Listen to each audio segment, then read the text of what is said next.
अब इस वीडियो में हम डेफिनेट इंटीग्रेशन की कुछ और प्रॉपर्टीज के बारे में पढ़ने वाले हैं। अगली प्रॉपर्टी ये है कि यदि हम किसी फंक्शन f(x) का इंटीग्रेशन करें फ्रॉम a टू b, तो वह इक्वल होता है यदि हम function f of a plus b minus x का इंटीग्रेशन करें from same limits a to b। यहाँ जो राइट हैंड साइड में हमने फंक्शन के अंदर a प्लस बी लिया है, तो वहां a लोअर लिमिट है एंड b अपर लिमिट है। यानी कि किसी भी डेफिनेट इंटीग्रेशन में हम उसके वेरिएबल को सम ऑफ लिमिट्स माइनस वेरिएबल से रिप्लेस कर सकते हैं। अब हम इसका प्रूफ देखते हैं।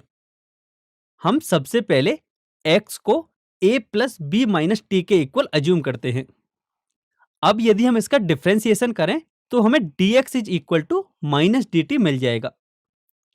अब यदि हम क्वेश्चन के लेफ्ट हैंड साइड को देखें तो वहां वेरिएबल x है एंड उसकी लिमिट है a से b, और हमने x को a plus b minus t से रिप्लेस कर दिया है। तो इसका मतलब अब t के अकॉर्डिंग इसकी लिमिट्स चेंज हो जाएंगी। तो जब x की वैल्यू a होगी तब t की वैल्यू हो जाएगी b, एंड जब x की वैल्यू b होगी तब t की वैल्यू हो जाएगी a। तो अब इस प्रॉपर्टी का लेफ्ट हैंड साइड इक्वल होगा minus integration from b to a f of a plus b minus t d T.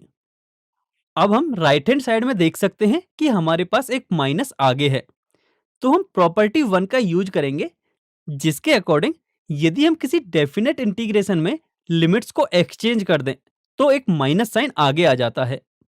Since हमारे राइट हैंड साइड वाले पार्ट में एक माइनस साइन ऑलरेडी है, तो एक और जो माइनस साइन आएगा उससे प्लस हो जाएगा और इसकी लिमिट्स हो जाएंगी a टू b।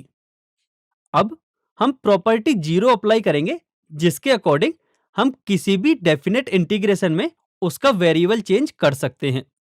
तो यहां हमारे प्रूफ के राइट हैंड साइड में वेरिएबल है t। इसको यदि हम x से रिप्लेस करें तो यह कुछ इस तरह से दिखेगा।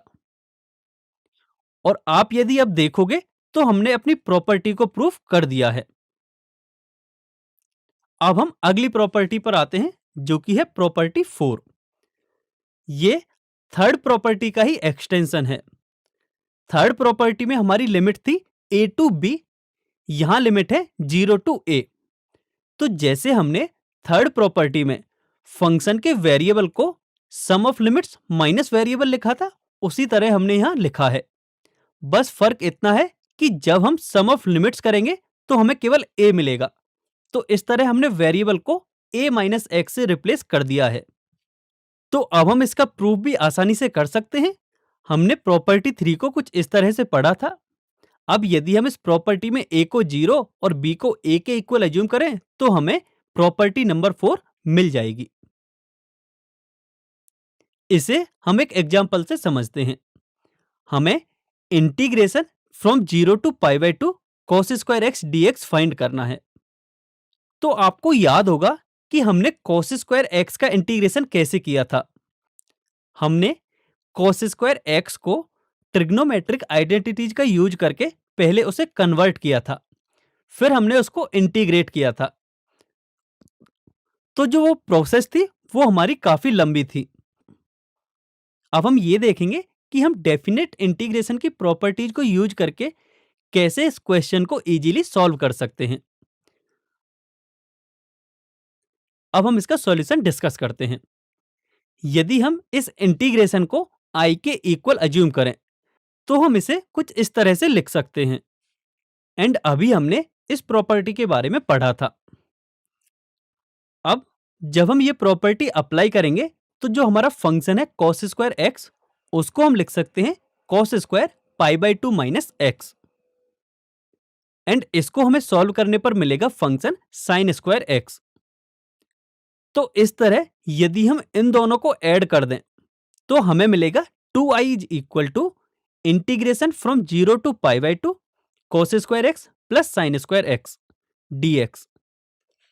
और हम जानते हैं कि cos square x plus sin square x की वैल्यू 1 होती है, तो हम इसको लिख सकते हैं 1 dx, एंड लिमिट रहेगी हमारी 0 टू पाई बाई 2।